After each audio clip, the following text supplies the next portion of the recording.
Perawat cantik tuan muda arogan. Bab 228. Katanya mau buat anak selucu anaknya Kak Isadora. Ya, ayo. Rajuk Brianna. Menari-narikan jemari tangannya di dada Albert. Albert menahan napas melihat kostum Brianna yang super seksi dan berada sangat dekat dengannya. Sudah lihat film-film dewasa, kan? Curling Brianna. Sudah, jawab Albert. Brianna terkikik merasa gemas dengan kegugupan Albert. Apa yang kamu tonton mau dipraktekan malam ini? Goda Brianna. Albert kembali memejam. Dia memegang pergelangan tangan Brianna yang nakal sejak tadi. Lalu memeluk istrinya dengan erat.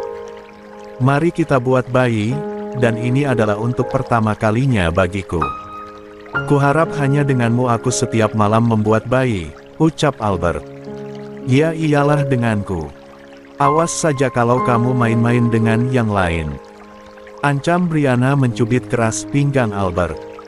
Albert mengadu dan melepaskan pelukannya. Dia benar-benar meringis kesakitan lalu adegan pembalasan dimulai. Dipagutnya bibir istrinya itu. Dengan lembut dan penuh kasih. Semua tutorial teks ataupun video cara membuat bayi hilang sudah dari ingatan Albert. Dia kini mulai membuat tanda merah di tubuh Brianna. Malam pertama Albert dan Brianna bisa dilalui dengan lancar, leluasa, tanpa banyak gaya tapi berkesan dan membuat mereka puas. Betapa indah mereka melakukannya. Ternyata Om Cupuku hebat, bisik Brianna yang kelelahan tergolek di sebelah Albert. Albert menyentil cuping hidung Brianna. Aku sudah tidak cupu lagi. Aku sudah berubah sangat tampan, ralat Albert. Dan perkasa di atas ranjang. Kiki Brianna seraya memeluk Albert. Albert balas memeluk Brianna dengan erat dan berkali-kali menciumi pucuk kepalanya dengan penuh kasih. Hiduplah bahagia denganku. Hanya denganku. Bisik Albert. Brianna mengangguk lalu memejam. Terima kasih sudah berjuang untukku, Albert menarik selimut dan ikut terpejam. 3 hari kemudian keluarga Dein berkunjung ke kediaman Dharmawangsa. Mereka hendak menjenguk anak Rere dan Leon. Seorang bayi lelaki mungil yang wajahnya merupakan perpaduan wajah Leon dan Rere. Albert lagi-lagi senang mengelus pipi bayi. Bayi Rere kali ini. Om kecil pasti sudah tak sabar mengelus pipi bayi sendiri, ya. Kiki Dora. Albert hanya tersenyum. Gimana? Sudah buat dedek bayinya belum? Timpal ke Inara. Albert lagi-lagi hanya tersenyum. Bri. Keinara bertanya pada Brianna. Brianna mengangguk dan mengacungkan 2 jempol. Aku sampai kewalahan, Kiki Brianna. Sharon yang ada di antara mereka terbahak. Adikku ternyata perkasa.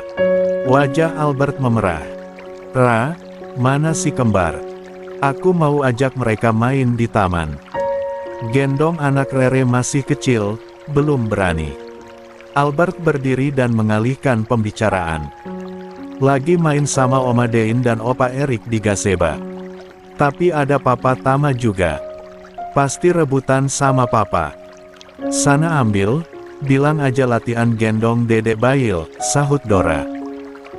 Gi mau latihan gendong dedek bayi. Kalau buatnya sudah nggak perlu latihan, iya. Sudah lihai sejak malam pertama, iya. Goda ke Inara. Albert mempercepat langkah dan menarik Brianna menjauh dari saudara-saudaranya yang hobi meledeknya. Dia masih saja malu saat ditanya tentang malam pertama. Keluarga di sini kompak dan seru. Aku senang, ucap Brianna. Iya memang. Kau lihat kan kamar di lantai 2 yang sudah mirip hotel. Kita bisa sering menginap kalau kamu senang berada di sini. Opa Ajisaka sengaja membangun rumah 3 lantai dengan banyak kamar. Atas permintaan Oma Sherin, dengan harapan suatu saat rumahnya yang dulu sepi bisa sangat ramai dengan berkumpulnya keluarga kami. Kini, keinginan Oma Sherin sudah terwujud. Brianna dan Albert melihat Wiratama dan Reza Dharmawangsa yang masih selalu saja ribut dengan si kembar Tiara dan Devandra. Kita nanti akan punya anak selucu bayi-bayi yang kini ada di keluarga Dharmawangsa, Perli dan Clinton. Anak-anak kita akan mewarisi kecerdasan dan rupa elok orang tuanya, akan mewarisi sifat dermawan para pendahulunya, ucap Albert tersenyum seraya merengkuh bahu Brianna. Brianna memeluk Albert dari samping. Keduanya melangitkan doa untuk kebahagiaan keluarga kecil dan keluarga besar mereka. Brianna sudah indehoi di atas kasur. Malam ini dia mengenakan lingerie warna merah. Jambu, hadiah dari Isadora. Modelnya lebih seksi dari lingerie ungu kado dari Lani. Albert yang baru masuk kamar kembali salah tingkah padahal malam-malam. Sebelumnya dia sudah menunjukkan keperkasaannya. Brianna bangkit dari tempat tidur lalu memeluk Albert dan menciumi kedua pipi suaminya dengan penuh rindu. Aku rindu, ucap Brianna sedikit serak. Ditinggal kerja doang kamu rindu, sahut Albert. Iya, aku rindu setiap detik. Kamu sibuk terus. Aku jadi ingin kerja lagi. Brianna merajuk dan merangsek naik ke pinggang Albert. Albert mau tak mau memangku Brianna. Udah kuat gendong aku, nih. Kiki Brianna. Harus dong, kalau kamu hamil nanti siapa yang gendong kalau mau lahiran? Sahut Albert tak kuasa melihat aset indah bagian atas tubuh Brianna yang tampak menggoda. Malam ini bikin dedek lagi, ya. Pinta Brianna. Aku selesaikan kerjaanku dulu sampai jam 11 malam, ya. Albert mendudukan kembali Brianna di atas kasur. Brianna cemberut. Kenapa istriku kalau cemberut malah semakin terlihat cantik? Batin Albert bingung. Brianna telentang di atas kasur. Jangan menggodaku, ujar Albert. Ya nggak apa-apa, namanya menggoda suami sendiri. Kalau menggoda suami orang, baru nggak boleh, sahut Brianna. Albert tersenyum lalu melepas dasi dan pakaian kerjanya. Dia melirik Brianna yang telentang seraya memejam. Albert menghela napas. Istrinya begitu menggoda, tak kuasa dia menolak keinginan Brianna. Sebentar saja, ya, ujar Albert. Brianna menggeleng dan masih terpejam. Karena tidak ada pergerakan dari Albert, Brianna membuka mata. Dilihatnya Albert hanya mematung memandangi dirinya. Akunya dibiarin aja, gerutu Brianna. Albert tersenyum. Akhirnya Brianna nemplok di punggung Albert. Ya sudah, aku temani kamu kerja. Mana bisa konsen kalau kamu nemenin aku pakai lingerie, sahut Albert. Ya istrinya disenangin dulu kalau gitu, Om Alberto. Brianna menggigit kecil kuping. Albert meremang. Brianna paling bisa membuat seluruh tubuhnya merinding tak keruan. Akhirnya Albert luluh oleh rajukan istrinya. Hingga mereka berbagi peluh sampai menjelang dini hari. Albert kewalahan dan dia kelelahan. Besok pasti badanku pegel-pegel. Sama seperti saat aku baru belajar taekwondo dengan Om Hilman, ujar Albert dengan lemas. Brianna menusuk-nusuk perut Albert dengan telunjuknya. Ya kan ada kursi pijat yang mahal itu. Tinggal duduk ganteng, deh. Sahut Brianna enteng. Kamu apa badanmu nggak pegal-pegal tiap kali kita bercinta? Tanya Albert. Brianna yang tidur di lengan Albert menggeleng. Mana ada pegel, maunya lagi dan lagi. Brianna mengecup dada suaminya yang sedikit berbulu. Sudah ya kita tidur. Ajak Albert mengelus kepala Brianna. Kalau satu putaran lagi gimana? Rajuk Brianna dengan kepala tenadah. Nanti badanku remuk, sahut Albert. Brianna cemberut. Ya sudah kalau begitu besok aku mau shopping. Ya, shopping saja sepuasmu. Aku ikhlas lahir batin. Albert senang karena Brianna tidak Lagi memaksa meminta untuk terus bermain malam itu. Oh, ya, lusa kita diminta menginap dulu di rumah Kak Lani sebelum bulan madu, ucap Albert. Kita aja. Sama Mama dan Papa, enggak. Mama biasanya selalu bersemangat jika diminta menginap di sana. Seru sekali rumahnya keluarga Darmawangsa. Mana makanannya enak-enak. Ada Chef Dimitri, Chef Dimas, Chef Nathan dan Kak Inara. Apa boleh para master chef berkumpul? Satu rumah. Iya, di sana selalu seru. Aku sih suka sekali dengan masakan Pipi Dim-Dim. Meski Dimas mewarisi bakat pipinya dan belajar ke luar negeri, tetap saja masakan Pipi Dim-Dim lebih lezat dan punya ciri khas. Mungkin tetap ada resep rahasia yang tidak dia bagi dengan siapa pun, bahkan anaknya sendiri, tukas Albert. Chef Nathan saja sampai bingung saat Pipi Dim-Dim dan Kak Dimas masak bareng. Dengan menu dan resep yang sama, tetap lebih lezat masakan Pipi Dim-Dim. Ya, kan? Albert mengangguk. Pipi Dimitri memang master chef kesayangan dan andalan Kak Reza. Sebaliknya, Pipi Dimitri pun betah banget kerja dengan Kak Reza, bahkan tawaran jadi seleb di dunia kuliner dia abaikan. Sederhana memang mimpinya, mengabdi seterusnya di keluarga Darmawangsa. 3 hari kemudian di kediaman keluarga Darmawangsa, Sri sedang bicara serius dengan Dimitri di tepi kolam renang. Dora yang melihat hal itu dari jendela pantry mengernyit. Tumben mereka akur, biasanya ribut terus. Rangga tersenyum mendengar celetukan Dora. Dia menggendong Devandra yang bermata bundar jenaka serta kedua pipi super cubi. Kira-kira mereka sedang bicara apa? Ya, terka Dora. Kalau mereka akur, biasanya sedang gibah, sih. Gumam Dora lagi. Tunggu saja, habis mereka gibah tak lama pasti mereka ribut, ujar Rangga. Benar saja, 10 menit kemudian terdengar suara Sri yang misuh-misuh dengan bahasa roamingnya. Dimitri pun tak mau kalah, dia protes kenapa Sri selalu memakai bahasa Sunda tiap kali marah, dia kebingungan mau membalas ucapan Sri. Benar kan ku bilang, setelah gibah bukannya menjadi kawan satu hati ini malah jadi ribut. Siklusnya dari dulu selalu begitu, tidak pernah bisa akur. Sama pula kalau Pipi Dim-Dim mengobrol dengan Om Rashid, sudah pada tua tapi mereka betah adu argumen. Mau heran. Tapi itu mereka, ucap Rangga. Dora menyeruput smoothies berisi susu almond, pisang, bubuk protein dan alpukat. Untuk meningkatkan energinya. Kamu mau kopi? Tanya Dora pada Rangga yang santai melihat berita di televisi. Memangku Devandra yang memainkan kedua kakinya tanpa henti. Boleh, tambahin mocha Swiss, ya sayang. Pinta Rangga. Dora mengangguk dan meletakkan gelas berisi smoothies lalu mencium kedua pipi. Devandra. Tiara dengan siapa? Tanya Dora.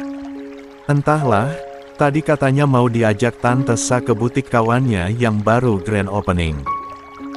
Tiara jadi model endorse gaun bayi. Tapi Mama malah mau mengajak Tiara dan Devandra berenang, sahut Rangga.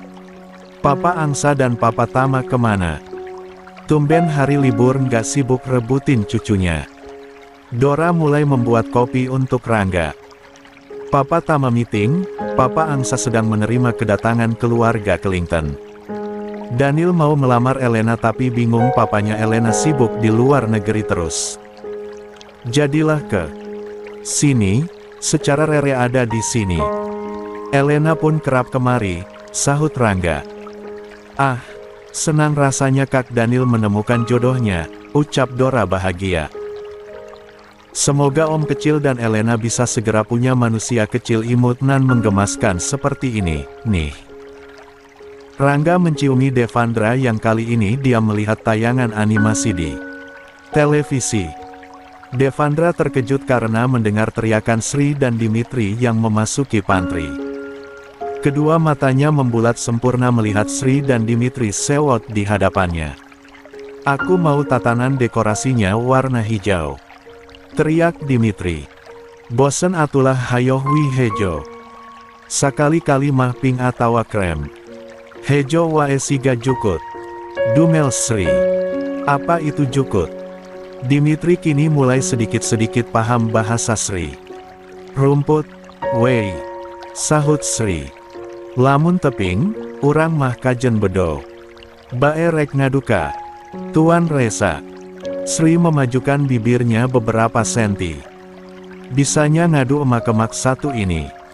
Dimitri ketus. Sri mendelik masa bodoh. Dora dan Rangga menghela napas. Tak ada yang sanggup memisahkan keributan Sri dan Dimitri kecuali Reza. "Sayang, kita pindah ke kamar saja nontonnya. Di sini ada dua orang yang sedang tantrum," ajak Rangga pada Devandra yang mengerjap bengong melihat Dimitri dan Sri melanjutkan acara ributnya dan tak peduli dengan orang sekitar. Dora mengekor langkah Rangga yang hanya bisa menepuk dahi melihat dua orang kesayangan Reza Darmawangsa yang tetap konsisten dengan adu mulutnya. Kamar Welly. Wilson muncul di kamar Welly. "Lagi ngapain?" tanya Wilson, kepalanya melongok di balik pintu. "Nggak lagi ngapa-ngapain." Welly lekas menutup bukunya dengan cepat. "Masuklah." Wilson masuk dengan wajah berseri-seri. "Kamu lagi senangkah?" tanya Welly pada Wilson. "Welly, sepertinya aku menyukai Vanessa." Wilson to the point. Welly tampak tertegun. "Hei, malah bengong." Wilson menggoyangkan tangan di depan wajah Welly. Vanessa Ariana, yang sebangku sama Ross?" tanya Welly gugup. "Iya, Vanessa mana lagi?" Wilson berguling di atas kasur. "Kamu kan bisa buat puisi." "Aku mau minta dibuatin untuk Vanessa," pinta Wilson. "Bisa, kan?" Ya bisa," angguk Welly. Wilson tersenyum renyah. Dia menghampiri Welly dan memeluknya. "Besok aku mau kirim puisi itu buat Vanessa." Setelah berterima kasih pada Welly, Wilson kembali keluar kamar. Tinggal Welly yang termenung dan perlahan membuka buku yang tadi dia tutup dengan cepat saat Wilson masuk. Di sana ada ponsel Welly yang menampilkan foto Vanessa di layar. Diam-diam Welly memotret Vanessa, teman sekelas yang disukainya. Wilson menyukai Vanessa. Batin Welly seraya menatap foto Vanessa dan menggigit bibir bawahnya. Valerie sedang bersama Bayu. Mereka makan malam di salah satu restoran milik keluarga Davin Darmawangsa kakek Keinara. "Restoran ini sangat ramai dan kau tahu siapa pemiliknya?" tanya Bayu. "Siapa?" "Trah Darmawangsa," jawab Bayu. "Bukannya Darmawangsa penguasa banyak real estate? Apa usahanya melebar hingga food and beverage?" tanya Valerie. "Restoran Devise ini milik mertuanya Chef Nathan," jawab Bayu. "Yang istrinya bertubuh sangat subur itu kan?" "Siapa?" "Keinara ya namanya. Gemuk saja cantik gimana langsing," puji Valerie. "Nah, papanya Keinara ini kakak sepupunya Reza Darmawangsa," ucap Bayu. "Kamu tahu banyak perihal silsilah keluarga Darmawangsa, ya?" Bayu tersenyum. "Awalnya aku tertarik dengan Pak Albert yang unik dan eksentrik, lalu aku mencari tahu tentang keluarganya. Berawal dari kakaknya, Lanita Azalea yang kerap datang ke perusahaan. Wanita yang kecantikannya sungguh awet." "Nyonya Lanita adalah versi perempuannya Pak Albert," jawab Bayu. "Lalu Nyonya Lani pernah mengajak istri Chef Nathan dan keponakannya Pak Albert, Isadora. Mereka begitu baik, sering order makanan untuk kami para karyawan. Jadilah aku semakin tertarik mengetahui silsilah keluarga mereka," imbuh Bayu. Valeri manggut-manggut. Oh, ya, abis dari sini aku antar kamu pulang tapi aku harus kembali ke kantor. Ada yang harus aku diskusikan dengan Tuan Erik. Valeri manggut-manggut lagi. 1 jam kemudian acara makan selesai. Sore itu Valeri diantar hingga sampai lobi apartemen. Tapi setelah Bayu pergi, Valeri memesan taksi. Dia menuju rumah sakit. Wajahnya tampak lesu dan suram. Valeri menjalani rangkaian pemeriksaan rutin. Dia hanya tersenyum tapi matanya kosong saat berjalan di selasar rumah sakit, menggenggam lembar hasil diagnosis. Penyakitnya tak apa-apa, ini memang harus terjadi karena aku sudah menjadi peliharaan banyak pria kotor di luar sana. Batin Valeri menghalau gundah. Mama. Terdengar suara nyaring seorang anak kecil. Tak dihiraukannya suara panggilan tersebut. Valeri tidak merasa punya seorang anak. Mama. Kali ini suara panggilan itu disusul langkah kaki cepat yang menuju ke arahnya. Mama. Valeri menoleh. Seorang anak kecil laki-laki berusia sekitar 4 tahun menarik ujung tunik yang dikenakan Valeri. Mama. Panggil anak kecil tersebut dengan mata berbinar. Valeri mengernyit, dia menoleh ke sekeliling, selasar tampak sepi. Ini anak siapa? Kenapa memanggilku Mama? Batin Valeri. Mama. Panggil anak itu lagi dengan kedua mata sungguh-sungguh berbinar. Valeri masih berdiri heran. Lalu terdengar suara lelaki memanggil nama seseorang. Gilang, Gilang. Kamu di mana, sayang? Anak lelaki yang masih menarik ujung tunik Valeri menoleh cepat ke sumber suara. Papa, Mama turun dari langit. Aku menemukan Mama. Teriak anak lelaki tersebut. Lagi-lagi Valeri hanya mengernyit. Mama turun dari langit. Dasar bocah. Tak lama muncul seorang lelaki tinggi tegap memakai setelan formal serba hitam juga. Kacamata hitam.